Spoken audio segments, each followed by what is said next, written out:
CryptoNest. It's been a while. I didn't do any video, especially on hot rate mining. And someone asked me, do you think we will see explosive sudden growth like we did last cycle?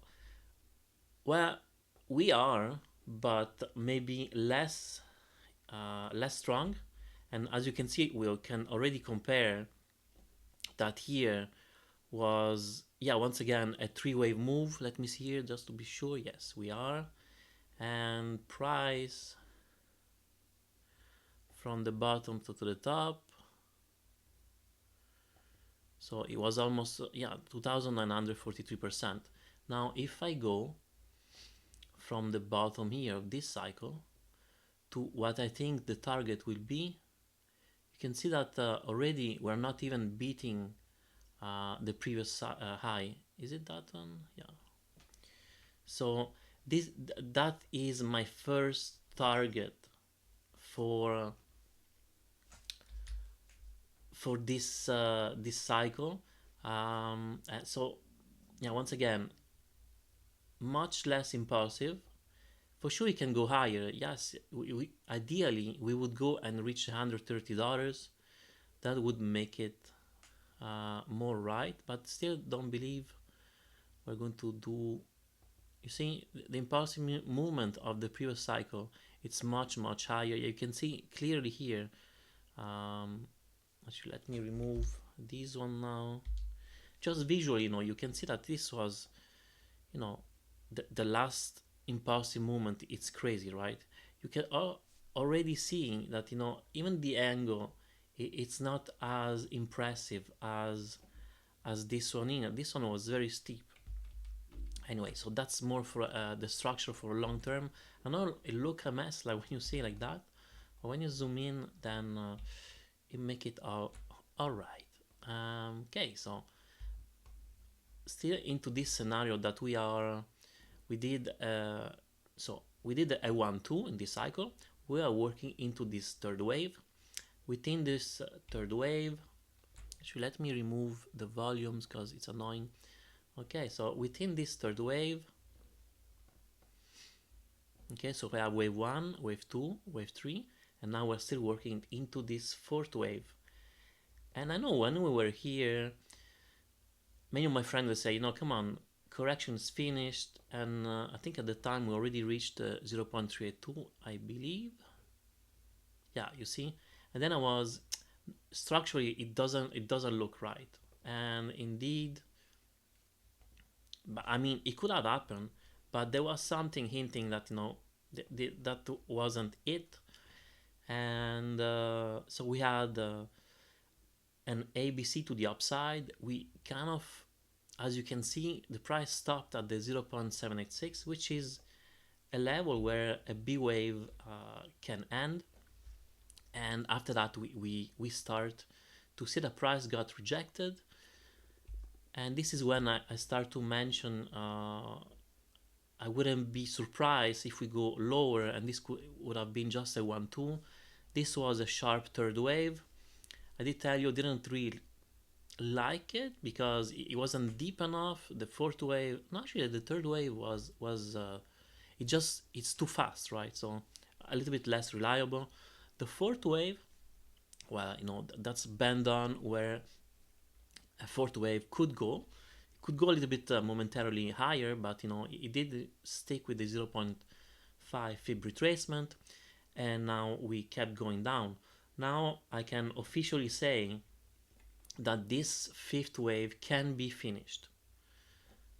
So we did a new lower low compared to the third wave, and we did reach the 0.5 fib retracement for this fourth wave. Can it go lower? Yes. And actually, I usually don't put the well, actually, let me rephrase. The wave 1 is a 3 wave. The third wave, it's a 3 wave as well. And so, yeah, I know some people, they can count this a 5 wave, but I don't like this idea. I call it more an A, a B, and a C. Why is that? Is because if this is the A1, this would have been the 2, then the 3. It's still a diagonal because it's a 3 wave, unless this was an A overshooting wave B and a C, but the length of the wave 1 and 3 is almost the same, so I'd rather go with a diagonal, which at the same time allow the fourth wave to go a little bit deeper to the 0.618, 2281, and now the MA200, now it's here, right? So it's even higher than the 0.618. So if price needed, it can even go lower and we have more potential support. I say potential because for sure things can go south, literally south. So what would be the worst case scenario if it doesn't hold this 2281? Well, could be ready for a major pullback. So I'm just gonna prepare if something goes south. Just wanna check here the proportion from this peak here to this one. So 1.236. So could we call this? And this is just in case we drop substantially and really invalidate all our counts. Then I'm going to count this as a B, C, and this it can become just a wave 1, and this would have been an A, B, C for the wave A, and then after that we're going to see a B and a major drop for the C wave, and that would extend considerably this cycle. And now the problem is, can you manage to do an A, a B, and a C, and then go up, and that would be a third wave, a substantial one, and then this would really make skyrocket the price, or that's what we would expect. Anyway, now I'm going to stick with the reality. That was just in case we really break out from the 0.618, 2281. What could be, is everything doomed, right? No, it is not. There is always another count.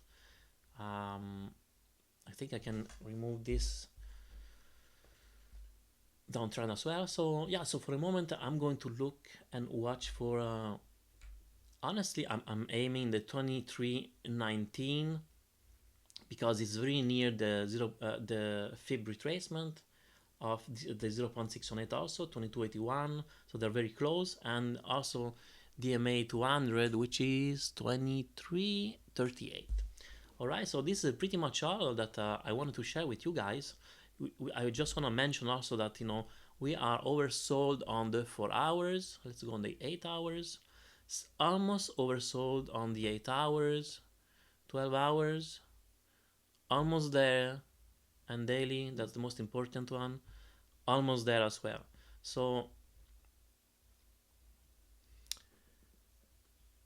just want to recenter a little bit. So every time, usually, if the RSI are oversold, it would have been kind of a good time if they are synced with the stock RSI and the RSI. So here was a really nice entry point. Now, am I saying every time is the time to go in? Absolutely not, because we need to check first of all the price action, and after that this extra bonus that can help us to time in the entrance of that. So let me see here. We have another one. Here we had this possible triangle, right? But we were not oversold. So so it's pick and choose, right?